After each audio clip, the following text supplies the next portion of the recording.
Hello students, welcome to WB exam guide. Primary TET 2024 প্রস্তুতিতে already 2023-এর পরীক্ষা হয়ে গেছে। তো যারা কিন্তু প্রিপারেশন নিতে চাইছো 2024 সালের জন্য, তারা কিন্তু এখন থেকে প্রিপারেশন স্টার্ট করো। কারণ তোমরা দেখতেই পাচ্ছ যে পরীক্ষার কোশ্চেনের লেভেল কীরকম, কতটা টাফ লেভেলের কোশ্চেন পরীক্ষা আসছে, তোমরা সেটা আন্দাজ করতে অবশ্যই পেরেছো।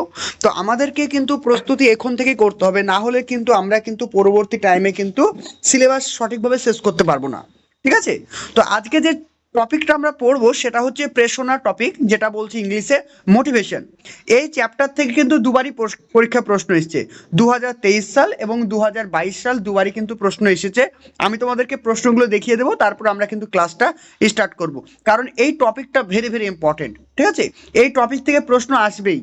আর যারা আমার কিন্তু গত বছর ক্লাস করেছিলে, সাবস্ক্রিপশন নিয়েছিলে, আশা করছি এগুলো থেকে সবই তোমরা পেরেছো। কারণ আমি প্রত্যেকটা জিনিস তোমাদেরকে ভালো করে বুঝিয়ে দেওয়ার চেষ্টা করেছি, আজও চেষ্টা করবো বুঝিয়ে দিতে। চলো, প্রত্যেকে লাইক করে দাও আর প্রত্যেকে কিন্তু মন দিয়ে ক্লাসটা করো। ওকে, দেখো এই প্রশ্নটা তোমাদের 2022 সালে 2023 সালে এসেছিল, যে ম্যাসলোর চাহিদার উচ্চ ক্রমিক পর্যায় তথ্যে আত্মপ্রতিষ্ঠার চাহিদা প্রতিতুল্য হবে। বাহ্যিক প্রেরণা, পুরস্কার ও শাস্তি, সাফল্যের চাহিদার বুদ্ধি। তাহলে বুঝতে পেরেছো? তাহলে ম্যাসলোর যে থিওরি ছিল সেটা কিন্তু আমাদেরকে ভালো করে পড়তে হবে। এখান থেকে কিন্তু 2023 সালে প্রশ্ন এসেছিল। আর একটা প্রশ্ন এসেছিল, তোমাদেরকে দেখিয়ে দিই আমি। এই প্রশ্নটাও তোমাদের পরীক্ষা এসেছিল, দেখতে পাচ্ছ এই যে এই প্রশ্নটা, আত্মশ্রদ্ধার চাহিদা, আশ্রয়, আত্মপ্রতিষ্ঠার চাহিদা, নিরাপত্তার চাহিদা, একাত্মতার চাহিদা। আমি আনসারগুলো এখন বলবো না, তোমাদেরকে লাস্টে তোমরা নিজেরাই কমেন্ট করে জানাবে। ঠিক আছে, যে তোমরা ক্লাস করার পরে আনসারটা করতে তোমাদের সহজ লাগছে না কঠিন লাগছে, তোমরাই জানাবে। ঠিক আছে, এই দুটো প্রশ্ন কিন্তু 2023 সালের পরীক্ষা এসেছিলো। এছাড়াও কিন্তু 2022 সালেরও পরীক্ষায় প্রশ্নটা এসেছিলো। আমি তোমাদেরকে সেই প্রশ্নটাও দেখিয়ে দিচ্ছি, একবার দেখে নাও। তো তোমরা প্রত্যেকে দেখতে পাচ্ছ এই প্রশ্নটা, দেখো এই প্রশ্নটা এসেছিল তোমাদের 2022 সালে। ঠিক আছে, এখানে বলছে একজন শিক্ষক বা শিক্ষিকা শিক্ষার্থীদের বললেন, কাজটি করতে চেষ্টা করো, তুমি শিখবে। এখানে শিক্ষক বা শিক্ষিকা কি করতে চাইছেন? বাহ্যিক প্রেরণা সৃষ্টি করতে চাইছেন, আভ্যন্তরীণ প্রেরণা সৃষ্টি করতে চাইছেন, পারদর্শিতার প্রেরণা উৎসাহিত করতে চাইছেন, অপশন নাম্বার ডি, প্রেরণা অবদমন করতে চাইছেন। বুঝতে পেরেছো প্রশ্নটা? তাহলে এখানে কিন্তু আমরা সবগুলোই জানবো, যে বাহ্যিক প্রেরণা কোনটি, আভ্যন্তরীণ প্রেরণা কোনটি, সবগুলো কিন্তু আমরা ভালো করে জানবো।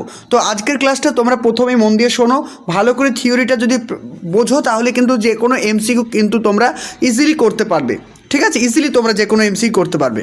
চলো আজকে আমাদের তাহলে মেন ক্লাসে আমরা চলে যাই। দেখো ভালো করে জিনিসটা পড়বে, আমি প্রত্যেকটা লাইন পড়ে তোমাদেরকে মানে বুঝিয়ে দেওয়ার চেষ্টা করবো ডিটেলসে। দেখো বলছে প্রেরণা, যেটাকে আমরা বলি মোটিভেশন, বলছে কোনো কিছু কাজ শিখনের জন্য প্রয়োজন ব্যক্তির প্রচেষ্টা। যেমন দেখো, আমি যে কোনো জিনিস যদি করতে চাই, আমার কি দরকার? প্রচেষ্টা দরকার। আমি যদি চেষ্টা না করি তাহলে কিন্তু কোনোভাবেই আমি কোনো কাজ করতে পারবো না। তাহলে এখানে বলছেন কোনো কাজ, যে কোনো কাজ হতে পারে, যে কোনো কাজ, ক্রিকেট খেলা থেকে হতে পারে, কোনো বাড়ির কোনো কাজ হতে পারে, বা কোনো জমির কাজ হতে পারে, যে কোনো কাজ, এভরিথিং। যে কোনো কাজ করার জন্য বা কোনো কিছু শেখার জন্য মানুষের প্রথম শর্ত কী? অর্থাৎ প্রিকুয়েস্টিক। ঠিক আছে, প্রিকুয়েস্টিক ফ্যাক্টর, যেটাকে ইংলিশে বলছে প্রিকুয়েস্টিক ফ্যাক্টর, সেটা হচ্ছে আমাদের প্রচেষ্টা। আমাদেরকে চেষ্টা করতে হবে, আমাদেরকে অ্যাটেম্প্ট করতে হবে। অ্যাটেম্প্ট বা চেষ্টা ছাড়া কিন্তু আমরা কোনো কিছু পারবো না। তাহলে কোনো কিছু কাজ বা শিখনের জন্য সবার আগে কি প্রয়োজন? আমাদের প্রয়োজন হচ্ছে কি? প্রচেষ্টা। প্রচেষ্টার উৎস হলো চাহিদা। তাহলে এই যে প্রচেষ্টা, আমরা কেন চেষ্টা করব? আচ্ছা, আমি যদি খেতে পাই, বসতে পাই, ঘুমোতে পাই, থাকতে চাই, আমি কি কোনো কিছু কাজ করার জন্য চেষ্টা করব? একদমই না। তাহলে আমার মধ্যে চেষ্টা কখন আসবে? যখন আমার মধ্যে চাহিদা আসবে। আমার মধ্যে যদি চাহিদা না আসে তাহলে আমি কিন্তু কোনো কিছু করার চেষ্টা করব না। বোঝা গেল? অর্থাৎ আমার মধ্যে একটা চাহিদা, নিড প্রয়োজন। ঠিক আছে, নিড প্রয়োজন, তবেই তো আমি পড়বো। যে আজকে দেখো তোমরা 2024 সালে প্রাইমারি টেটের জন্য পড়ছো, কারণটা কি? কারণটা তোমার একটা চাহিদা রয়েছে। কিসের চাহিদা? তোমাকে একটা চাকরি পেতে হবে, সেই জন্যই পড়াশোনা করছো, আদারওয়াইজ তো করতে না। তাহলে তোমার মধ্যে যখন চাহিদা তৈরি হবে বা নিড তৈরি হবে, তখনই তুমি কোনো কিছু করার জন্য চেষ্টা করবে। আর চাহিদার সৃষ্টি হয় অভাব থেকে। তাহলে আমার মধ্যে অভাব রয়েছে, ভালো করে বোঝো। নিড তৈরি হয় কী থেকে? নিড তৈরি হচ্ছে অভাব থেকে। অভাব মানে কি? ধরো আমার বাড়িতে, ভালো করে বোঝো, আমার বাড়িতে টাকা নেই, পয়সা নেই, সেই জন্য আমি চাল কিনতে পারিনি, ভাত রান্না করতে পারিনি, আমার বাড়িতে অভাব রয়েছে। সেই অভাব থেকে তৈরি হচ্ছে কি? চাহিদা। আর চাহিদা থেকে কী হবে, তাড়না তৈরি হবে। ঠিক আছে, তাড়না জিনিসটা আমি তোমাদেরকে ডিটেলসে বুঝিয়ে দিচ্ছি, একটু ওয়েট করো। তাড়নার ফলে ব্যক্তির মধ্যে বিশেষ শক্তির সঞ্চার হয়, যা শক্তির দ্বারা কাজ শিখনকে লক্ষ্যমুখী করা যায়, যার ফলে আচরণটি সম্পাদিত হয়, ব্যক্তি ও প্রাণী তৃপ্তিবোধ করে। এই সম্পূর্ণ প্রক্রিয়াটিকে বলা হয় প্রেষণা। এবার জিনিসটা বোঝো, আমি পুরো জিনিসটা তোমাদেরকে বুঝিয়ে দিচ্ছি, জিনিসটা বোঝার চেষ্টা করো। তাহলে এখান থেকে জানলাম যে কোনো একটা কাজ করতে গেলে মানুষের যেটা সব থেকে বেশি প্রয়োজন সেটা হচ্ছে মানুষের প্রচেষ্টা বা মানুষের চেষ্টা। আর এই মানুষের চেষ্টাটা মানুষের মধ্যে তৈরি হয় কী থেকে, মানুষের চাহিদা থেকে। আমার মধ্যে যদি কোনো চাহিদা না হয় বা চাহিদা যদি না থাকে তাহলে আমি চেষ্টা করব না। আর আমার মধ্যে চাহিদা কখন আসবে, যখন আমার সেই জিনিসটা থাকবে না। আমার যদি আজকে একটা বাইক থাকে, আমি কিন্তু বাইক যদি আমার থাকে, ভালো করে বোঝো, আমার বাবা আমাকে বাইক কিনে দিয়েছে, তাহলে বাইক কেনার জন্য কি আমি কোনো চেষ্টা করব? কখনোই চেষ্টা করব না, কারণ আমার মধ্যে তো অভাব নেই। আমার যখন বাইক থাকবে না, আমার বন্ধুদের বাইক থাকবে, তখন আমার মধ্যে ওই বাইক না থাকার অভাবটা আছে। আর বাইক না থাকার অভাবটা যখন আমার মধ্যে থাকবে, তখন আমার মধ্যে তাড়না তৈরি হবে। তাড়না মানে কি, ড্রাইভ। ড্রাইভ মানে কি, যে আমি কিভাবে পাবো বাইকটা, কি করলে আমার টাকাটা সেভিং করতে পারবো, কী কী কাজ করতে হবে, এর জন্য আমি ছোটাছুটি করতে শুরু করব। হয় আমি কোনো ব্যবসা করতে শুরু করবো, বা কোনো আমি বাইরে কাজে যেতেও পারি, বা আমি লেবারের কোনো কাজ করতে পারি, বা যে কোনো উপায়ে আমার মধ্যে টাকা ইনকাম করতে হবে, যে টাকা দিয়ে আমি কিন্তু একটা বাইক তৈরি করতে পারবো। এই যে আমার মধ্যে একটা মানে উত্তেজনা সৃষ্টি হচ্ছে, সেই উত্তেজনাটাকে বলছি আমরা তাড়না। এই উত্তেজনা কী করছে, এই উত্তেজনা আমার মধ্যে একটা শক্তি সঞ্চার করছে, যে শক্তিটা দিয়ে আমি কাজ করতে পারছি, সেই শক্তিটাকে বলছে কি, প্রেষণা। আর প্রেষণা কি, প্রেষণা হচ্ছে একটা মানসিক প্রক্রিয়া বা মানসিক শক্তি, বলবো না। তাহলে প্রেষণা কি, প্রেষণা হচ্ছে এক ধরনের মানসিক প্রক্রিয়া, একটা মেন্টাল প্রসেস। বোঝো, অবশ্যই প্রেষণা একটা মানসিক শক্তি, কিন্তু তার থেকে যেটা বেশি ইম্পর্টেন্ট সেটা হচ্ছে মানসিক প্রক্রিয়া, অর্থাৎ মেন্টাল প্রসেস। এটা কিন্তু মাথায় রাখো। দেখো এখানে কিন্তু সুন্দর করে লেখা আছে যে প্রেষণা জিনিসটা, দেখো এখানে বলছে প্রেষণা প্রক্রিয়াকে বিশ্লেষণ করলে আমরা এই নিম্নলিখিত ক্রমগুলি পাই। একটা হচ্ছে অভাব, চাহিদা, তাড়না, কাজের প্রতি উদ্দেশ্যমুখিতা, আচরণ সম্পাদন, তারপরে কি পেয়েছি, উদ্দেশ্য লাভ, আর চাহিদা নিবৃত্তি বা পরিতৃপ্তি। এই 7টা পয়েন্ট কিন্তু ভালো করে মনে রাখবে। ঠিক আছে, কটা পয়েন্ট, 7টা পয়েন্ট। কী কী দেখে নাও, আমি জিনিসটা আরও ভালো করে সিম্পলিফাই করে দিচ্ছি, একটু ভালো করে বোঝার চেষ্টা করো। দেখো আমরা পুরো জিনিসটাকে কি বলবো, আমরা এই পুরো জিনিসটা কি বলবো, মোটিভেশন। তাহলে মোটিভেশনের মধ্যে পুরো জিনিসটা রয়েছে। প্রথম যে জিনিসটা হবে সেটা হচ্ছে অভাব। আমার মধ্যে যখন অভাব থাকবে তখনই আমি কি করব, আমার মধ্যে চাহিদা তৈরি হবে। কারণ আমার যদি বাইক থাকে তাহলে বাইক কেনার কি চাহিদা আমার মধ্যে আসবে? আসবে না। তাহলে আমার বাইক নেই, সেই জন্য বাইক নেই মানে কি, অভাব আছে। আর অভাব আছে বলে আমার মধ্যে একটা চাহিদা তৈরি হবে। যখন আমার মধ্যে একটা চাহিদা তৈরি হবে, আমার একটা বাইক দরকার, তখন আমার মধ্যে তাড়না চলে আসবে। তাড়নাটা কি, যে আমি কীভাবে পাবো, কী কাজ করলে আমার মধ্যে টাকা আসবে, আমি কী করে টাকা উপার্জন করব, এটা আমি চাইবো। এটাকে বলছে আমরা তাড়না। যখন আমি এটা ভাবলাম তখন আমি কি করলাম, কাজ করতে শুরু করলাম, অর্থাৎ কাজের প্রতি উদ্দেশ্যমুখিতা। আমি সৌদি চলে গেলাম, বা আমি কেরালা কাজে চলে গেলাম, বা ব্যাঙ্গালোরের কাজে চলে গেলাম, বা কোনো একটা লেবারের কাজে গেলাম, বা একটা অফিসে চাকরির জন্য খোঁজাখুঁজি করতে শুরু করলাম।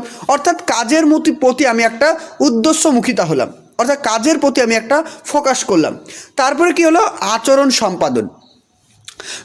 এবার কি হলো, যখন আমি কাজ করতে শুরু করলাম, কাজ খুঁজতে শুরু করলাম, তারপরে কি হবে, সাধারণত আমি একটা কাজ পাবো। কারণটা কি, ওই যে উদ্দেশ্য নিয়ে আমি বের হলাম সেটা কিন্তু আমার সম্পাদন হলো, মানে আমার পরিপূর্ণ হলো, যাক আমি একটা কাজ পেয়েছি। তারপর কি হচ্ছে, উদ্দেশ্য লাভ। যখন আমি কাজটা পেয়ে যাব তখন আমি এবার কাজ করতে শুরু করব। আর কাজ করলে শুরু হবে কি, আমার কাছে টাকা আসবে। আর আমার কাছে টাকা আসলে কি হবে, আমি আমার উদ্দেশ্যটা লাভ করব। আমি 1 বছর কাজ করে আমি 1 লক্ষ টাকা উপার্জন করেছি। এবার আমি বাড়ি গিয়ে একটা গাড়ি কিনবো। যখন আমি গাড়িটা কিনে ফেললাম তখন আমার চাহিদাটা পরিতৃপ্তি ঘটলো। জিনিসটা বুঝতে পেরেছো? তাহলে কি, প্রথমে হলো কি, আমার মধ্যে অভাব তৈরি হবে। যখন আমার মধ্যে অভাব তৈরি হবে তার ফলে কি হবে, আমার মধ্যে একটা চাহিদা তৈরি হবে। যখন চাহিদা হলো তার মানে তাড়না হবে। তাড়না কি হলো, তাড়না হলে কি হবে, আমি কাজের জন্য ছটপট করতে শুরু করব। কোথায় কাজ আছে, কাজ কোথায় পাবো, আমি খুঁজতে শুরু করব। কাজ যখন যখন আমি খুঁজতে শুরু করব নিশ্চয়ই আমি একটা কাজ পাবো, মানে আচরণ সম্পাদন হবে। তারপরে কি হবে, যখন আমি কাজটা পেয়ে গেলাম তখন আমার উদ্দেশ্যটা লাভ হবে। জাস্ট আমি কাজ খুঁজছিলাম, কাজ আমি পেয়ে গেছি, মানে আমার উদ্দেশ্যটা ফুলফিল। যখন আমার উদ্দেশ্য ফুলফিল হলো তখন আমার চাহিদা যেটা ছিল সেই চাহিদা পরিতৃপ্ত হবে, কারণ আমি তখন তো উপার্জন করতে শিখে গেছি, তার মানে আমি একটা গাড়ি কিনতে পারবো। জিনিসটা ক্লিয়ার? সবাই বুঝতে পেরেছো? এগুলো জাস্ট মনে রাখবে পরপর। তারপর দেখো, তারপর এখানে কি বলছে যে মনোবিদ সুইফট এর মতে ব্যক্তির বিভিন্ন ধরনের চাহিদা পূরণের জন্য কি বলছে দেখো, এখানে এখানে একটা সংজ্ঞা ছিল, ওটা ইম্পর্টেন্ট নয়। ওকে, চলো আমি কেটে দিয়েছি ওটা। কি বলছে দেখো, প্রেষণার শ্রেণীবিভাগ। প্রেষণার শ্রেণীবিভাগ বা ক্লাসিফিকেশন অফ দ্য মোটিভেশন। প্রেষণার শ্রেণীবিভাগ বা ক্লাসিফিকেশন অফ দ্য মোটিভেশন বলতে কি বোঝায়? 1 নম্বর, শারীরিক প্রেষণা। ভালো করে বোঝো, আমরা প্রেষণাকে অনেকগুলো ভাগে ভাগ করব। একটা হচ্ছে কি শারীরিক প্রেষণা, যেটাকে আমরা বলছি ফিজিওলজিক্যাল মোটিভেশন, যেটাকে বলছে শারীরিক প্রেষণা। এটা কি দেখো, প্রাণীর অস্তিত্ব রক্ষার জন্য অপরিহার্য প্রেষণাগুলোকে বলা হয় শারীরিক প্রেষণা। অর্থাৎ যে সমস্ত প্রেষণাগুলো ছাড়া একজন মানুষ সুস্থভাবে বেঁচে থাকতে পারবে না, অর্থাৎ যে সমস্ত প্রেষণাগুলো ছাড়া একজন মানুষ সুস্থভাবে বেঁচে থাকতে পারবে না, তাকে আমরা কি বলবো? শারীরিক প্রেষণা বলবো। যেমন কি দেখো, খাদ্য, পানীয়, বাতাস, যৌনতা, শরীরের দূষিত পদার্থ নিঃসরণ, দেহের তাপ ইত্যাদি। এগুলোকে কি বলা হয়? এগুলোকে বলা হয় ফিজিওলজিক্যাল মোটিভস। এছাড়াও আবেগকেও কিন্তু এর মধ্যে অন্তর্ভুক্ত করা হয়। মেনলি যেটা ইম্পর্টেন্ট তোমাদের পরীক্ষা আসতে পারে যে নিচের কোনটি ফিজিওলজিক্যাল মোটিভস, ঠিক আছে? তারপর অপশান থাকলো খাদ্য, পানীয়, বাতাস, যৌনতা, শরীরের দূষিত পদার্থ নিঃসরণ, এইগুলো। তাহলে এগুলো প্রত্যেকটাই কিন্তু আমাদের শারীরিক প্রেষণার মধ্যে পড়ছে, অর্থাৎ যে প্রেষণাগুলো ছাড়া আমরা কিন্তু বাঁচতে পারবো না। যেমন দেখো ঘুম। ঘুম কি হবে তাহলে? আমাদের অবশ্যই ঘুম হবে শারীরিক প্রেষণা। যদি আমি আজকে না ঘুমাই আমি বেঁচে থাকতে পারবো, কালকে যদি না ঘুমাই বেঁচে থাকতে পারবো, 3 দিন পর যদি না ঘুমাই আমি বেঁচে থাকতে পারবো, কিন্তু 4 দিনের মাথায় আমি দেখবে ঠিক আস্তে আস্তে মারার মতন হয়ে যাব, অর্থাৎ মরার দিকে আমি চলে যাব। কারণ ঘুম মানুষের কিন্তু একান্তই প্রয়োজন, কারণ যেগুলো ছাড়া মানুষ কিন্তু বেঁচে থাকতে পারবে না। যেমন আমি মোবাইল ছাড়া কি আমি মারা যাব? কখনোই না, কারণ মোবাইল ছাড়া মানুষ কিন্তু মারা যাবে না। এগুলো কি? এগুলো আমাদের অন্যান্য নিডসের মধ্যে পড়ছে। ওকে, অর্থাৎ এগুলো আমাদের সোশ্যাল নিডসের মধ্যে পড়ছে, সামাজিক চাহিদার মধ্যে পড়ছে, সেগুলো আমরা কিন্তু পরবর্তী টাইমে আরও জানছি। ওকে, জিনিসটা ক্লিয়ার হচ্ছে? তাহলে শারীরিক প্রেষণা কি? শারীরিক প্রেষণা হচ্ছে খাদ্য, পানীয়, বাসস্থান, যৌনতা, শরীরের দূষিত পদার্থ নিঃসরণ, দেহের তাপ, এগুলো প্রত্যেকটাকে আমরা কি বলবো? শারীরিক প্রেষণার অন্তর্ভুক্ত করব। ক্লিয়ার হচ্ছে এবার? চলো, সামনে যে সমস্ত তোমাদের পরীক্ষাগুলো রয়েছে, food SI, PSC clerkship, miscellaneous, WP, constable, upper primary, GNM, NM এবং প্রাইমারি, প্রত্যেকটা এক্সামের জন্য কিন্তু আমাদের পেড ব্যাচ স্টার্ট হয়ে যাচ্ছে 1 জানুয়ারি থেকে।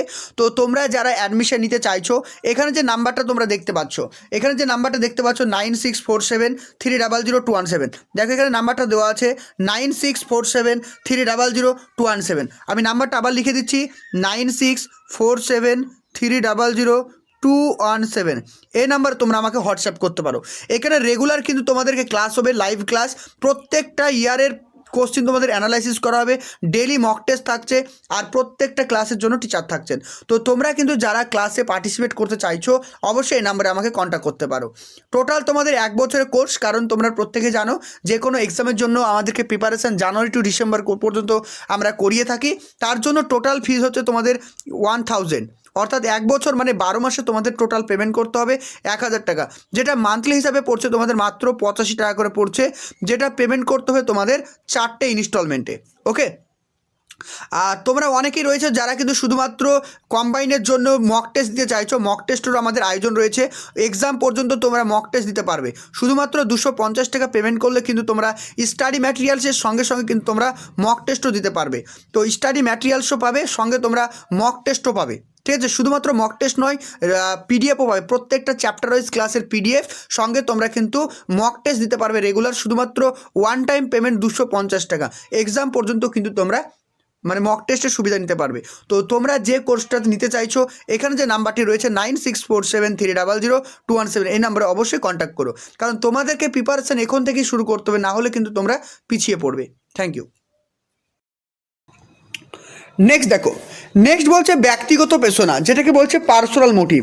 ব্যক্তিগত পেশনা বা পার্সোনাল মোটিভ বলতে কি বোঝায়? ব্যক্তির সত্তাকে ভিত্তি করে যে পেশনাগুলি কার্যকরী হয় তাকে বলছে ব্যক্তিগত পেশনা। অর্থাৎ যে সমস্ত পেশনাগুলো ব্যক্তিগতভাবে ভ্যারি করে, যেমন ধরো আমার মোবাইলের প্রয়োজন কিন্তু আমার বাবার মোবাইল প্রয়োজন নেই, আমি আমার বাবাকে মোবাইল কিনে দিয়েছি কিন্তু ব্যবহার করে না, কারণটা কি? তাহলে যে সমস্ত পেশনাগুলো ব্যক্তিভেদে নির্ভরশীল, মানে ব্যক্তির উপর নির্ভরশীল, কারো কাছে প্রয়োজন হতে পারে, কারোর প্রয়োজন না হতে পারে। কেউ 5 স্টার হোটেল ছাড়া ঘুমাতে পারে না, আবার কেউ কুঁড়ো ঘরেও ঘুমাতে পারে। তাহলে এগুলো কি? এগুলো হচ্ছে ব্যক্তিগত বা পার্সোনাল মোটিভেশন। বোঝা গেল জিনিসটা? যেমন এছাড়াও বলতে পারি কি আগ্রহ, তারপর মূল্যবোধ, আগ্রহ, মনোভাব, মূল্যবোধ, আত্মসচেতনতা, আত্মপ্রকাশ, এগুলো মেনলি এগুলো মনে রাখবে, ঠিক আছে? এগুলো দেখো ব্যক্তিভেদে নির্ভর করে। যেমন দেখো আগ্রহ, কোনো একটা জিনিসের প্রতি আমার একটা আগ্রহ আছে, তোমার না থাকতেও পারে। কোনো একটা জিনিসের প্রতি তোমার এক রকমের মনোভাব, আমার অন্য রকমের মনোভাব হবে। তুমি কাজের প্রতি মূল্যবোধ করো, আমি মূল্যবোধ করি না, হতে পারে। আত্মসচেতনতা, কেউ দেখবে কারোর সেলফ রেসপেক্ট অনেক বেশি, আবার কারোর সেলফ রেসপেক্ট একদম নেই বললেই চলে। আবার কেউ নিজেকে প্রকাশ করে, আবার কেউ নিজেকে প্রকাশ করে না, মানে নিজেকে গুটিয়ে রাখে। এগুলোকে বলছে পার্সোনাল মোটিভ, অর্থাৎ ব্যক্তিগত প্রেরণা। জিনিসটা ক্লিয়ার? আমি আবার বলছি, ব্যক্তিগত প্রেরণা কোনগুলো? যেগুলো ব্যক্তিভেদে নির্ভর করে, যেমন যে আগ্রহ, মনোভাব, মূল্যবোধ, আত্মসচেতনতা, আত্মপ্রকাশ, এগুলোকে আমরা কি বলবো? পার্সোনাল মোটিভ বলবো। আত্মপ্রকাশের চাহিদা ব্যক্তিগত প্রেরণার মধ্যে অন্তর্ভুক্ত। জিনিসটা বুঝতে পেরেছ? আত্মপ্রকাশের চাহিদা এটা কিন্তু ব্যক্তিগত বা পার্সোনাল মোটিভেশনের অন্তর্গত। নেক্সট পয়েন্ট দেখো, মনোবিদ মাসলো বলেন প্রতিটি ব্যক্তি নিজেকে প্রকাশ করতে চায়, এই চাহিদাকে কেন্দ্র করে যে প্রেরণা সৃষ্টি হয় তাকে বলছে আত্মপ্রকাশের প্রেরণা। আত্ম মানে কি? আত্ম মানে নিজেকে, আত্ম মানে কি? নিজেকে, আর প্রকাশ মানে কি? প্রকাশ করতে চায়, অর্থাৎ প্রত্যেকটা ব্যক্তি নিজেকে প্রকাশ করতে চায়। দেখো আজকে তুমি কেন চাকরি করতে চাইছো, কেন তুমি প্রাইমারি টেটের জন্য পড়ছো? কারণ তুমি চাইছো আমার সমাজে একটা সম্মান হোক, আমার সমাজে মানুষ আমাকে সম্মানের চোখে দেখুক, আমার একটা আইডেন্টিটি কার্ড হোক, আমি একটা গভর্নমেন্ট মানে সিলমোহর পাই। অর্থাৎ কি? তুমি তোমার নিজেকে প্রকাশ করতে চাইছো, তুমি তোমার নিজেকে তুলে ধরতে চাইছো। এটাকে কি বলছে? ব্যক্তিগত প্রেরণা বলছে। ক্লিয়ার? চলো নেক্সট দেখো, এবার চলে আসি আমরা সোশ্যাল মোটিভ। এবার যেটা আমরা পড়বো সামাজিক মোটিভেশন। তাহলে সামাজিক মোটিভেশনটা কি? দেখো, মানুষ হচ্ছে সামাজিক প্রাণী। তুমি প্রত্যেকে জানো যে মানুষ হচ্ছে একটি সামাজিক প্রাণী, যে সে সমাজে বাস করে, সমাজ প্রয়োজন মতো তার সদস্যদের আচরণকে নিয়ন্ত্রণ করে। সমাজে বাস করার ফলে যে চাহিদাগুলি তৈরি হয়, সেই চাহিদাগুলি পূরণের জন্য যে প্রেরণা কার্যকরী হয় তাকে বলছে সামাজিক প্রেরণা। জিনিসটা ক্লিয়ার? তাহলে সামাজিক প্রেরণা বলতে কি বোঝায়? কারণ তুমি প্রত্যেকটা মানুষ কি?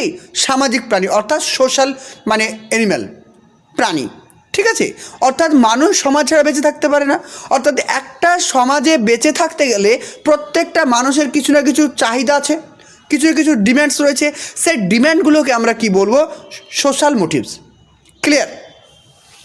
দেখো তারপরে কি বলছে? তারপরে বলছে সামাজিক প্রেরণার মধ্যে কী কী রয়েছে? সামাজিক মর্যাদা, ভালোবাসা, শ্রদ্ধা, আত্মসম্মান ইত্যাদি। অর্থ, এই যে টাকা পয়সা, কেউ ধনী কেউ গরিব, এগুলো কোন ধরনের প্রেরণা? অবশ্যই এগুলো সামাজিক প্রেরণা। তারপর সম্মান, রেসপেক্ট, এগুলো কী ধরনের প্রেরণা? সামাজিক প্রেরণা। আজকে দেখো তুমি যদি কোনো জায়গায় যাও, তোমার এক ধরনের সম্মান রয়েছে। একটা যদি ডিএসপি বা এসপি হোক বা কোনো অ্যাডমিনিস্ট্রেটিভ লেভেলে চাকরি করে এমন একজন ব্যক্তি, ডিএম হতে পারে, ডিস্ট্রিক্ট কালেক্টর হতে পারে, তারা যদি একটা জায়গায় যায় তাদের সম্মান কিন্তু অন্যরকম। অর্থাৎ সমাজে বেঁচে থাকার জন্য মানুষের যে সমস্ত চাহিদাগুলো তৈরি হয় সেগুলোকে বলছি আমরা সামাজিক চাহিদা। বোঝা গেল? যেমন সামাজিক মর্যাদা, ভালোবাসা, শ্রদ্ধা, আত্মসম্মান, অর্থ, এইগুলো প্রত্যেকটাই কিন্তু আমরা সামাজিক মর্যাদা, সামাজিক প্রেরণার মধ্যে ফেলবো। ক্লিয়ার? তারপর চলে আসো, তারপরে এছাড়াও আমরা যেটা জানবো সেটা হচ্ছে কি, এক প্রেরণা বা দুই প্রকার। প্রেরণাকে আমরা আবার কিন্তু দুই রকমে ভাগ করতে পারি। একটা হচ্ছে কি আভ্যন্তরীণ প্রেরণা, যেটাকে বলছে কি ইন্ট্রিনসিক মোটিভেশন বা প্রাইমারি মোটিভেশন, আর একটাকে বলছে বাহ্যিক মোটিভেশন। ঠিক আছে? তাহলে এবার দেখো আভ্যন্তরীণ প্রেরণা বা প্রাথমিক প্রেরণা কাকে বলছে? আভ্যন্তরীণ প্রেরণা বা প্রাথমিক প্রেরণা বলতে কি বোঝায়, এই জিনিসটা আমাকে ভালো করে জানতে হবে। দেখে নাও, আভ্যন্তরীণ প্রেরণা বা প্রাথমিক প্রেরণা কোনটি? একটা হচ্ছে কি ইন্ট্রিনসিক মোটিভেশন বা প্রাইমারি মোটিভেশন। কি কোনো কোনো ব্যক্তি তার নিজের মধ্যে থেকে বিশেষ লক্ষ্য পূরণের তাড়না অনুভব করে, ঠিক আছে। এই তাড়না অনুভব করার জন্য বাইরে থেকে কোনো উদ্দীপকের প্রয়োজন হয় না, অর্থাৎ ব্যক্তি নিজের চেষ্টাতেই বিষয়টিকে শিখতে চেষ্টা করে। এই ধরনের প্রেরণাকে কী বলা হয়? অন্তস্থ প্রেরণা বা আভ্যন্তরীণ প্রেরণা বা ইন্ট্রিনসিক মোটিভেশন। জিনিসটা এবার বোঝো আমি কি বলতে চাইছি, বুঝো। ধরো আমি সারাদিন স্কুলে ছিলাম, ঠিক আছে, আমি স্কুলে ছিলাম, বিকেল হয়েছে 4টে বেজেছে, আমার বন্ধু আমাকে বললো চল ক্রিকেট খেলতে যাবি। আমি সারাদিন এত ক্লান্তর পরেও আমি কিন্তু ক্রিকেট খেলতে চলে গেলাম। এই যে কেন গেলাম? কারণ আমার মধ্যে একটা শক্তি কাজ করছে, আমাকে খেলাধুলা করতে হবে, ভালো লাগছে। অর্থাৎ যেখানে কোনো মানুষ কোনো কিছু করে আনন্দ পায়, জিনিসটা বোঝো। তাহলে যখন কোনো মানুষ কোনো কিছু করে আনন্দ পায় তখন সেটাকে বলছি আমরা আভ্যন্তরীণ মোটিভেশন বা ইন্ট্রিনসিক মোটিভেশন। অর্থাৎ এখানে তোমাকে বাইরে থেকে কোনো ফোর্স প্রয়োগ করতে হবে না। যেমন আমি বল খেলা দেখছি, সিনেমা দেখছি, আমাকে সিনেমা দেখতে গেলে কি আমার কোনো বিরক্ত লাগে? নিশ্চয় লাগে না। কিন্তু যখন কোনো কিছু করতে গিয়ে আমি ক্লান্ত অনুভব করব, বিরক্ত অনুভব করব, সেটা হচ্ছে আমার ইন্ট্রিনসিক মোটিভেশনের মধ্যে আর পড়বে না। জিনিসটা ক্লিয়ার? তাহলে ইন্ট্রিনসিক মোটিভেশনের ক্ষেত্রে যে শক্তিটা আসে সেটা আমার মন থেকে আসে, আমার মনের মধ্যে থেকে আসে। যেমন দেখো, ধরো কোনো একজন ছেলে একটা ইউটিউবে চ্যানেল করেছে, সে রেগুলার ভিডিও বানায়, কিন্তু তার ভিডিওতে কোনো ভিউজ আসে না, 1টা 2টো 3টে, তবুও সে কন্টিনিউ ভিডিও করে যাচ্ছে। কারণটা কি? কারণ তার ভালো লাগছে। সে বলতে চাইছে কেউ দেখুক বা না দেখুক, আমি আমার কাজ করব, আমার ভালো লাগে। কথাটা বুঝতে পেরেছো? তাহলে এই যে ভালো লাগা থেকে তার মধ্যে একটা যে শক্তি সঞ্চার হয়েছে, সেই শক্তিটাকে বলছে কি আভ্যন্তরীণ প্রেরণা। জিনিসটা ক্লিয়ার? চলো এবার যেটা আমরা পড়বো সেটা হচ্ছে বাহ্যিক প্রেরণা বা গৌণ প্রেরণা, যেটাকে আমরা বলবো কি এক্সট্রিনসিক মোটিভেশন। দেখো তাহলে বাহ্যিক প্রেরণা বা এক্সট্রিনসিক মোটিভেশন জিনিসটা কি? দেখো এখানে কি বলা হয়েছে, এখানে বলছে অধিকাংশ ক্ষেত্রে শিক্ষার্থীদের মধ্যে প্রেরণা জাগিয়ে তোলার জন্য কোনো বিমূর্ত উদ্দীপক যেমন প্রশংসা, অধিক নম্বর ইত্যাদি বা মূর্ত কোনো উদ্দীপক, পুরস্কার, সার্টিফিকেট ইত্যাদি ব্যবস্থা করা হয়। এই ধরনের কোনো বিমূর্ত বা মূর্ত উদ্দীপকের মাধ্যমে প্রেরণা জাগিয়ে তোলাকে বলছে কি বাহ্যিক প্রেরণা। জিনিসটা বোঝো। ধরো কালকে আমি আজকে তোমাদেরকে পড়া দিলাম, আমি ধরো ক্লাস 5-এ গেছি, বাচ্চাদেরকে পড়া দিলাম, তো বললাম যে কালকে তোমরা এগুলো প্রত্যেকে পড়ে আসবে। প্রত্যেকটা ছেলে মেয়ে পড়ে আসলো, আমি তাদেরকে পড়ে আসতে বললাম, তারা পড়ে আসলো। তো এটা কি হচ্ছে? এটা হচ্ছে কি যে আমি কিন্তু বললাম, তারা কিন্তু পড়ে আসলো। এটা তাদের মন থেকে কিন্তু পড়েছে, তাদের পড়তে ভালো লেগেছে, পড়ে আসলো। আমি তাদেরকে বলিনি যে তোরা কাল যদি পড়ে না আসিস আমি তোদেরকে শাস্তি দেবো, বা তোরা যদি কাল পড়ে আসিস আমি তোদেরকে পুরস্কার দেবো, এরকম কিছু আমি তাদেরকে বলিনি। এগুলো সবাই পড়বে ভালো, ইম্পর্টেন্ট পরীক্ষার জন্য। প্রত্যেকটা ছেলে মেয়ে ভালো করে পড়াশোনা করেছে। তাহলে এটা কি কেন পড়লো? কারণ তার মন থেকে সে চেয়েছে যদি আমি এটা ভালো করে পড়ি আমি পরীক্ষায় ভালো রেজাল্ট পাবো। তার মনের মধ্যে একটা আনন্দ অনুভব করেছে, তার জন্য সে পড়েছে। কিন্তু দেখা গেল কয়েকজন শিক্ষার্থী পড়ে আসেনি। আমি তাদেরকে বললাম যে কালকে যদি তুমি পড়ে না আসো তাহলে তোমাকে আমি কান ধরে বাইরে বের করে দেব। সেই ছেলেটা ঠিক তার পরের দিন পড়াশোনা করে এসছে। তাহলে কেন পড়াশোনা করে আসলো? সে তো আগের দিন পড়াশোনা করে আসেনি, পরের দিন কেন পড়াশোনা করে আসলো? কারণ আমি তাকে বলেছি যদি কালকে তুমি পড়াশোনা করে না আসো আমি তোমাকে কান ধরে বের করে দেবো, মানে তাকে আমি একটা শাস্তি দেবো বলেছি। তাহলে শাস্তিকে এড়ানোর জন্য বা শাস্তিকে দূর করার জন্য সে কিন্তু কোনো কাজটা করেছে। তাই এটাকে কি বলছে? বাহ্যিক প্রেরণা। জিনিসটা ক্লিয়ার? আবার দেখো তুমি প্রাইমারি টেট পরীক্ষা দিচ্ছ, প্রাইমারি টেট পরীক্ষা দেওয়ার জন্য তুমি যে লাগাতার পরিশ্রম করছো, এই যে কোনো একটা এন্ট্রান্স পরীক্ষা বা কোনো একটা পরীক্ষায় পাশ করার জন্য যখন তুমি পড়াশোনা করছো সেটাকেও আমরা বলবো কি এক্সট্রিনসিক মোটিভেশন। ঠিক আছে? আবার এটা আমি বলতে পারি, ধরো কোনো একটা ছেলে সে কিন্তু রেগুলার নিয়মিত পড়াশোনা করছে, কারণ সে ডাক্তার হতে চায়, তার মধ্যে ডাক্তার হওয়ার একটা বাসনা আছে, তার মধ্যে একটা ডাক্তারের প্রতি একটা ভালোবাসা আছে, সেই যে পড়াশোনা করছে এটাকে কি বলছে? এই প্রফেশনটাকে কি বলছে? এটা বলছে ইন্ট্রিনসিক মোটিভেশন। জিনিসটা বোঝো এখানে। যখন একটা ছেলে বা একটা মেয়ে ডাক্তার হওয়ার জন্য জয়েন্ট এন্ট্রান্স এক্সামের জন্য দিন রাত পড়াশোনা করছে, এটাকে কি বলবো? এটাকে আমরা বলবো ইন্ট্রিনসিক মোটিভেশন। কারণ সে মনের আনন্দে কিন্তু দিন রাত পড়ছে।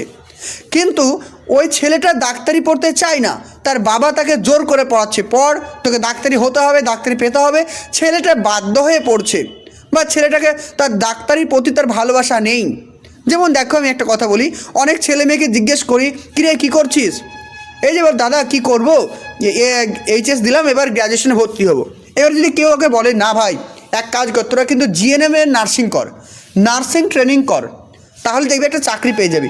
তখন অনেকে কি বলে, না দাদা আমার ওই নার্সিং প্রফেশনটা ভালো লাগে না, আমার ভালো লাগে না।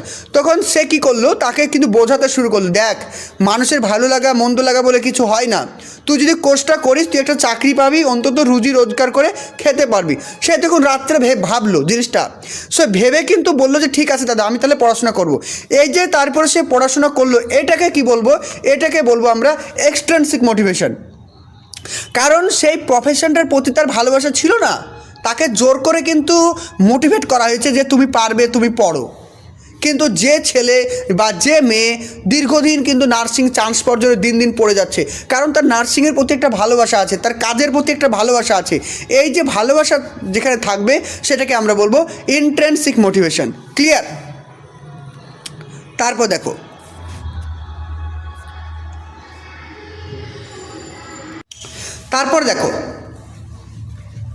তারপরে ভালো করে দেখো এখানে কি বলছে, যে স্কুলের নিয়ম কানুন মেনে চললে তোমাকে কর্তৃপক্ষ কী করবে, প্রশংসা করবে বা তোমাকে পুরস্কার দেওয়া হবে। দেখবে অনেক সিনেমায় দেখতে পাও তোমরা, বেস্ট এমপ্লয়ি অ্যাওয়ার্ড দেওয়া হয় না, বেস্ট এমপ্লয়ি অ্যাওয়ার্ড দেওয়া হয়, যে ভালো কাজ করে একটা বছরের পর তাকে কিন্তু একটা পুরস্কার দেওয়া হয়। ঠিক তেমনি বলা হলো আমাদের ক্লাসরুমে যে শিক্ষার্থী ভালো করে নিয়ম শৃঙ্খলা মেনে চলবে, নিয়মিত স্কুল আসবে, কোনো রকম অ্যাবসেন্ট করবে না, তাকে আমরা কি করব, বছরের শেষে একটা ভালো পুরস্কার প্রদান করব। সেই ছেলেটা সেই পুরস্কারটি পাওয়ার জন্য, সেই প্রাইজটি পাওয়ার জন্য সে রেগুলার কিন্তু স্কুল আসে। তার কিন্তু স্কুল আসার প্রতি ইচ্ছে নেই, কিন্তু সেই পুরস্কারটা পাওয়ার জন্য সে স্কুলে আসে। এই যে কোনো কিছু পাওয়ার জন্য সে স্কুলে আসলো বা কোনো কিছু করার চেষ্টা করলো, এটাকে আমরা কি বলবো, এক্সট্রিনসিক মোটিভেশন বলবো। ক্লিয়ার? এরপরে যখন আমরা এটা এমসিকিউ আকারে প্র্যাকটিস করবো তখন দেখবে ডিটেলসে আমরা জেনে গেছি। ওকে, ক্লিয়ার হচ্ছে সবার? চলো, শিক্ষণের ক্ষেত্রে প্রেরণার ভূমিকা। এবার role of motivation in learning. তাহলে শিক্ষণের ক্ষেত্রে প্রেরণার কী কী ভূমিকা রয়েছে আমরা এই বিষয়ে জানবো। দেখো, প্রেরণা শিক্ষণ প্রক্রিয়াতে বিভিন্নভাবে কাজ করে। তাহলে কি, প্রেরণা আমাদের শিক্ষণ প্রক্রিয়াতে বিভিন্নভাবে কাজ করে। যেমন দেখো, আমার মধ্যে মোটিভেশন যদি না থাকে, আমাকে পড়তে কি ভালো লাগবে? নিশ্চয় লাগবে না। দেখবে আমরা কিন্তু অনেক সময় পড়তে বসি না, একটু পরে আমরা মোবাইল ইউজ করতে শুরু করি, তখন আমরা কি করি, ইউটিউবে গিয়ে মোটিভেশনাল ভিডিও দেখতে শুরু করি, যাতে আমি সেই জিনিসটার প্রতি মোটিভেশন পাই। তাহলে শিক্ষণের ক্ষেত্রে এই যে মোটিভেশন কিন্তু গুরুত্বপূর্ণ ভূমিকা পালন করে। এগুলি কি কি দেখো, এগুলো আমরা জানবো। বলছে প্রেরণা ব্যক্তির কর্মে উদ্যম বা শক্তি যোগায়। দেখো, আমার মধ্যে যখন প্রেরণা জন্মাবে তখন যে কোনো কাজ করতে আমার ভালো লাগবে, আমার সেই কাজটার প্রতি বিরক্ত ফিল হবে না, তাই তো? তাহলে প্রেরণা কিন্তু যে কোনো কাজ করার জন্য একটি শক্তি যোগায়। তাহলে কাজ করার জন্য প্রেরণা হচ্ছে কি, একটা জ্বালানি হিসাবে কাজ করে, একটা ইন্ধন হিসাবে কাজ করে, একটা ফুয়েল হিসাবে কাজ করে, এটা মাথায় রাখো। আচরণের প্রকৃতি নির্বাচন করে। তোমার মধ্যে যখন কোনো কাজের প্রতি প্রেরণা থাকবে তোমার আচরণের পরিবর্তন হবে। যেমন দেখো, তোমার ধরো মানে স্কুল আসতে খুব ভালো লাগে, তোমার স্কুল আসতে ভালো লাগে, তুমি কি করবে, দেখবে ক্লাস 9টার সময় যদি স্কুল বসে তুমি ঠিক 9টার আগে আসবে। কিন্তু আমার স্কুল দিতে ভালো লাগে না, আমার মা আমাকে জোর করে স্কুল পাঠায়, দেখবে আমার স্কুল আসতে আসতে আমার 9:30 বেজে যাবে। কারণটা কি? কারণ প্রেরণা মানুষের আচরণের কিন্তু পরিবর্তন ঘটায়, এটাও কিন্তু মাথায় রাখবে। তারপর নেক্সট বলছে প্রেরণা ও কাজ সম্পন্ন করে। তাহলে প্রেরণা কী করছে, প্রেরণা যে ব্যক্তির যে কোনো কাজকে সুসম্পন্ন হতে সাহায্য করে। একই জিনিস, প্রেরণা শিক্ষার্থীর শিক্ষণ কৌশলকে প্রভাবিত করে, এটা এর আগেই বললাম। প্রেরণা শিক্ষার্থীদের আচরণের গতিপথ নির্ণয় করে। একদম, কারণ তোমার মধ্যে যত মোটিভেশন থাকবে তত তুমি কিন্তু ভালো কাজ করতে পারবে, আর তুমি যত ভালো কাজ করে তুমি তত কিন্তু সাকসেস হতে পারবে। অর্থাৎ এই জিনিসগুলো পজিটিভ দিক, শিক্ষণের ক্ষেত্রে প্রেরণার গুরুত্ব। তারপর দেখো, শ্রেণীকক্ষে প্রেরণার কী কী নীতি রয়েছে এটা জানবো। তাহলে principal of motivation in the classroom. Okay, দেখো একটা যে কি প্লেজার বা পেন, জিনিসটা বোঝো। দেখো যে কোনো জিনিস ভালো করে বোঝো, যে কোনো জিনিস মানে করার ক্ষেত্রে দুটো জিনিস কাজ করে, একটা হচ্ছে কি আনন্দ আর একটা হচ্ছে কি শাস্তি। কেউ কেউ কোনো একটা কাজ আনন্দ পাওয়ার জন্য করে, আবার কেউ কেউ কাজ ওই শাস্তি এড়ানোর জন্য করে করে তো দেখবে কিছু কিছু ছেলে মেয়ে যারা ফার্স্ট বয় হয় তারা কিন্তু রেগুলার ভালো করে পড়াশোনা করে, আর যারা লাস্ট বেঞ্চার তাদেরকে স্যার যদি বলে যে কাল পড়া না করে আসলে কান ধরে বের করে দেবো, সে কিন্তু পড়াশোনা করে আসবে, সে শাস্তির ভয়ে করে আসলো। তাহলে কি সন্তুষ্টি এবং বিরক্তির নীতি, যেটা হচ্ছে কি প্লেজার অ্যান্ড পেন। যে সমস্ত বিষয়গুলি শিক্ষার্থীর কাছে আনন্দময় সেগুলি শিক্ষার্থী নিজে থেকে করতে আগ্রহী হয়, আবার কিন্তু যেগুলি শিক্ষার্থীর কাছে বেদনাদায়ক সেগুলি সবসময় এড়িয়ে চলে। এটাও স্বাভাবিক, তাই তো? এটাও স্বাভাবিক। আমি যেখানে আনন্দ পাবো, ভালো করে বোঝো, আমি যে জিনিসটাতে আনন্দ পাবো সেই জিনিসটা আমার করতে ভালো লাগে, আর যে জিনিসটা আমি আনন্দ পাই না সেই জিনিসটা এড়িয়ে চলি। যেমন দেখি আমি যখন ক্লাস করাই তখন আমি একটা জিনিস ফিল করি, যখন আমি বাংলা হোক সাইকোলজি ইভিএসের ক্লাস করাতাম তখন অনেক ছেলেমেয়ে লাইভে ক্লাস করতো, কিন্তু যখন আমি ইংলিশ ক্লাস করাতাম কেউ আর করতো না। কারণ কি, তারা ইংলিশ জিনিসটা পারতো না, আনসার করতে পারতো না, সেজন্য তাদের ভালো লাগতো না। কিন্তু যখন আমি বাংলা করাতাম, সহজ সহজ কোশ্চেন প্রশ্ন করাতাম, তখন তোদের আনসার করতে খুবই ভালো লাগতো, তাই প্রত্যেকে কিন্তু ক্লাস করতো। জিনিসটা বুঝতে পেরেছো? তাহলে মানুষের এমন একটা ধর্ম কি, মানুষের এমন একটা ক্যারেক্টার যেটা মানুষকে আনন্দ দেয়, মানুষ কিন্তু সেই বিষয়টার প্রতি ঝুঁকে পড়ে, আর যে জিনিসটা মানুষকে কষ্ট দেয় সেই জিনিসটা থেকে মানুষ কিন্তু দূরে সরতে শুরু করে। এটাই কে বলছে কি সন্তুষ্টি ও বিরক্তির নীতি। তারপর দেখো নেক্সট বলছে শাস্তি ও পুরস্কারের নীতি, যেটা আমি তোমাদেরকে প্রথমেই বললাম যে কেউ কেউ আনন্দের জন্য করে বা পুরস্কার পাওয়ার জন্য করে, আবার কেউ কেউ কিন্তু শাস্তি থেকে বাঁচার জন্যও করে। যেমন আমি তাকে বললাম যে কালকে তুই যদি পড়াশোনা করে আসিস আমি তোকে একটা পেন গিফট করব, সে কালকে পড়াশোনা করে আসলো। বা আমি যদি তাকে বলি যে কাল তুই যদি পড়াশোনা করে না আসিস আমি তোকে শাস্তি দেবো, তার জন্য সে পড়াশোনা করে আসলো। তাহলে জিনিসটা বোঝো, তাহলে এখানে রিওয়ার্ড পাওয়ার জন্যও সে কাজটা করছে, বা পানিশমেন্টকে এড়ানোর জন্যও সে কিন্তু কাজটি করছে। ক্লিয়ার? তারপর চলে আসে প্রত্যাশার স্তর বা কিছু কি অ্যাসপিরেশন লেভেল। তাহলে দেখো আমার একটা বাচ্চা আছে বাড়িতে, সেই বাচ্চাটার লেভেল আছে একরকম, কিন্তু তার বাবা চাই তাকে ডাক্তারি পড়াবে, কিন্তু ওই ছেলেটার মেধা ডাক্তারি পড়ার মতো নয়। জিনিসটা বোঝো? তাহলে আমি যদি তার প্রতি বেশি আকাঙ্ক্ষা দেখাই বা প্রত্যাশা করি, তাহলে কিন্তু সে কিন্তু কাজের প্রতি মনোযোগ দিতে পারবে না। তার এখানে কি বলছে প্রত্যাশার স্তর মানে কি, প্রত্যাশার স্তর হতে তার লেভেল অনুযায়ী তার উপরে প্রত্যাশা করতে হবে। যেমন দেখো একটা বাচ্চা ছেলে আছে, তাকে ক্লাস 2-এ পড়ে, আমি যদি তাকে গিয়ে আমি গুণ দিয়ে দিই, ক্লাস 2-এর ছেলেকে যদি একটা বড় গুণ দিয়ে দিই, সে কি করতে পারবে? পারবে না, সে আরও কিন্তু ডিমোটিভেট হয়ে যাবে। কিন্তু তাকে যদি আমি তার পর্যায়ের সহজ কিছু দিই তাহলে কিন্তু তার সেই জিনিসটা করতে ভালো লাগবে এবং সে কিন্তু মোটিভেশন পাবে। এটাকেই বলছে কি প্রত্যাশার স্তর, অর্থাৎ তার চাহিদা অনুযায়ী তাকে বা তার ক্ষমতা অনুযায়ী তাকে কাজ দিতে হবে, তবেই সে কাজের প্রতি মোটিভেশন পাবে। তারপর দেখো তারপরে বলা হয়েছে প্রশংসা বা নিন্দা, যেটা use of Paris and blame. ঠিক আছে, প্রতিটি কাজকে প্রশংসা করা উচিত নয়, মাঝে মাঝে প্রয়োজন মতো নিন্দা করতে হবে, অন্যথায় সর্বদা প্রশংসা অপ্রসঙ্গিতার কারণ হতে পারে। আমরা বলি না একটা কথা প্রায় বলে থাকি যে আদরে আদরে বাঁদর তৈরি হয়েছে। কারণটা কি, একটা বাচ্চাকে আদর দেওয়া ভালো, তাকে যত্ন কেয়ার করা ভালো, কিন্তু এতটা কেয়ার যত্ন করা ভালো নয় যাতে সে ডিপেন্ডেন্স হয়ে পড়ে, সে দুষ্টুমি করতে শুরু করে। এটাই স্বাভাবিক। তাহলে কোনো একটা স্টুডেন্ট যদি কোনো ভালো কাজ করে তাকে প্রশংসা অবশ্যই করতে হবে, কিন্তু এমনটা নয় যে তার প্রত্যেকটা কাজই তোমাকে প্রশংসা করতে হবে। যখন আমরা তার প্রত্যেকটা কাজে প্রশংসা করতে শুরু করব তখন তার মধ্যে কিন্তু একটা অন্য মনোভাব তৈরি হবে, সে কাজের প্রতি সে অন্য মনোভাব তৈরি হবে, সে নিজেকে অনেক কিছু ভাবতে শুরু করবে, যার ফলে সে তার লক্ষ্য বা চাহিদা থেকে কিন্তু সে দূরে সরতে শুরু করবে। তা এখানে বলা হয়েছে যে ব্যক্তিকে বা শিক্ষার্থীকে প্রশংসা করতে হবে, তার মানে এটা নয় যে প্রত্যেকটা কাজে তাকে প্রশংসা করতে হবে, তাকে মাঝে মাঝে প্রশংসা করতে হবে। তারপর দেখো তারপরে বলছে ফল সম্পর্কে ফিডব্যাক দিতে হবে। ফিডব্যাক মানে কি, ধরো কোনো একটা কাজ সে করলো, বা ধরো আজকে আমি তোমাদের পরীক্ষা নিলাম, ঠিক আছে, তো পরীক্ষা নেওয়ার পর আমি তোমাদের খাতায় দেখালাম না, তাহলে তোমাদের কি বারবার পরীক্ষা দিতে ভালো লাগবে? ভালো লাগবে না। তোমরা তো চাও ফিডব্যাক, যে আমি কত নাম্বার পেলাম, আমার স্কোর কত হয়েছে জানতে চাই। তাহলে কি, যে কোনো কাজের জন্য কি করতে হবে, ফিডব্যাক প্রদান করতে হবে। যখন সে একটা শিক্ষার্থী নিয়মিত ফিডব্যাক পাবে তখন কিন্তু তার মধ্যে একটা প্রশ্ন জাগ্রত হবে। তারপর দেখো নোবেলিটি মানে নতুনত্ব। প্রত্যেকে চাই কোনো কিছু নতুনত্ব পেতে, নতুনত্ব কিছু করতে, কারণ নতুনত্ব মানুষের মধ্যে কী জায়গায়, মোটিভেশন জায়গায়। আমি রেগুলার যদি তোমাকে একই জিনিস করাই তোমার কিন্তু ভালো লাগবে না। আজ যেমন তোমাদের প্রেষণে ক্লাস করাচ্ছি, কালও যদি এই চ্যাপ্টারটা করাই, তারপরের দিন যদি এই চ্যাপ্টারটা করাই, ক্লাস করতে কি ভালো লাগবে? একদমই না। তাহলে মানুষের মধ্যে কি নতুনত্ব যেটা, সেটা কিন্তু প্রেষণা জাগিয়ে তোলে। দেখো নতুনত্ব শিক্ষার্থীদের মধ্যে আগ্রহ সৃষ্টি করে, ম্যাকডুগাল কৌতূহলকে প্রাথমিক পক্ষ হিসাবে বর্ণনা করেছে। এটা পক্ষ না, এটা হবে পক্ষ, ঠিক আছে। তাহলে ম্যাকডুগাল কৌতূহল জিনিসটা বোঝো, যখন আমরা ম্যাকডুগালের থিওরি পড়বো তখন কিন্তু জিনিসটা জানবো। ম্যাকডুগাল কৌতূহলকে প্রাথমিক প্রক্ষোভ হিসাবে বর্ণনা করেছেন, ঠিক আছে। যে সমস্ত কাজের কাঠিন্যতা মাঝারি প্রকৃতির হয় সেই সমস্ত কাজের প্রতি ব্যক্তির প্রেরণা সবথেকে বেশি। দেখো, একটা ক্লাসরুমে যদি আমি কোনো শিক্ষার্থীকে কঠিন কঠিন অঙ্ক দিই, তার করতে একদম ভালো লাগবে না, কারণ সে পারবে না। আবার যদি তাকে একদম যোগ বিয়োগ দিই, তারও ভালো লাগবে না, কারণ সে একদম ইজি জিনিস। তাহলে তার মধ্যে প্রেরণা ধরে রাখার জন্য কি করতে হবে?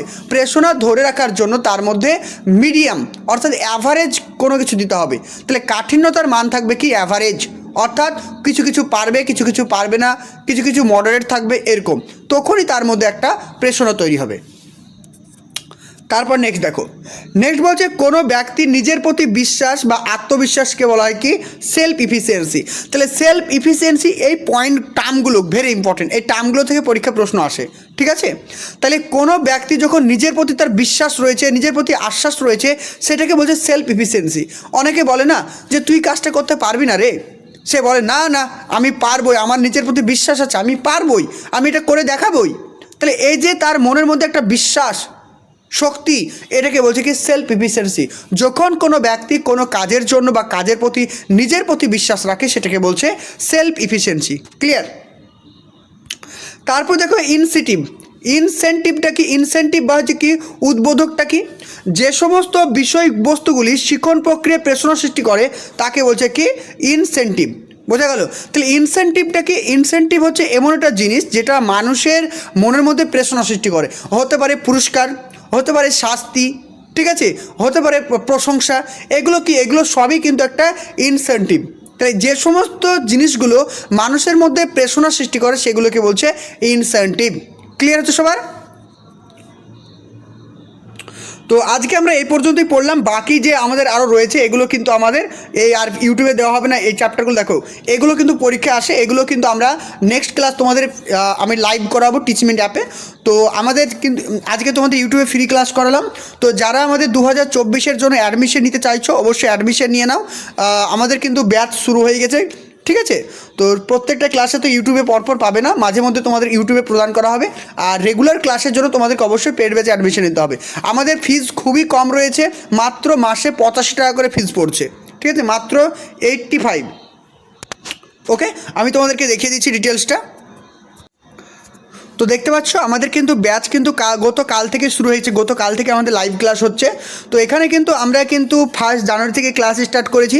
তো তোমরা যারা অ্যাডমিশন নিতে চাইছো, এখানে যে নাম্বারটা দেখতে পাচ্ছ 96473000, আমি নাম্বারটা আবার বলছি, নাম্বারটা নোট করো 9647300217। এই নাম্বারে তোমরা অবশ্যই আমাকে কন্ট্যাক্ট করো, তাহলে কিন্তু তোমরা আমাকে পেয়ে যাবে। আমি তোমাদেরকে সমস্ত ডিটেলস বা ইনফরমেশন দিয়ে দেবো।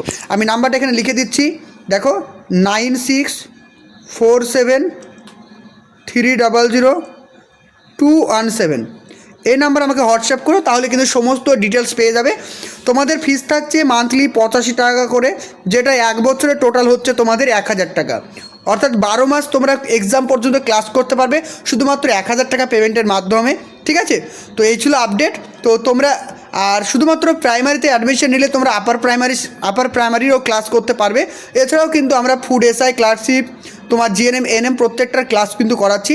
তো তোমরা যেখানে অ্যাডমিশন নিতে চাইছো তোমরা কিন্তু অবশ্যই এই নাম্বারে আমাকে কন্ট্যাক্ট করে ইনফরমেশন পুরোটা পেয়ে যাবে। ওকে, আর দেরি করো না, এখন থেকে তোমরা প্রিপারেশন নাও, কারণ প্রশ্নের লেভেল কিন্তু অনেকটা ডিফিকাল্ট হবে, ঠিক আছে। দিন দিন দেখতে পাচ্ছ আমরা কিন্তু সেই লেভেলেরই তোমাদেরকে পড়ানোর চেষ্টা করব।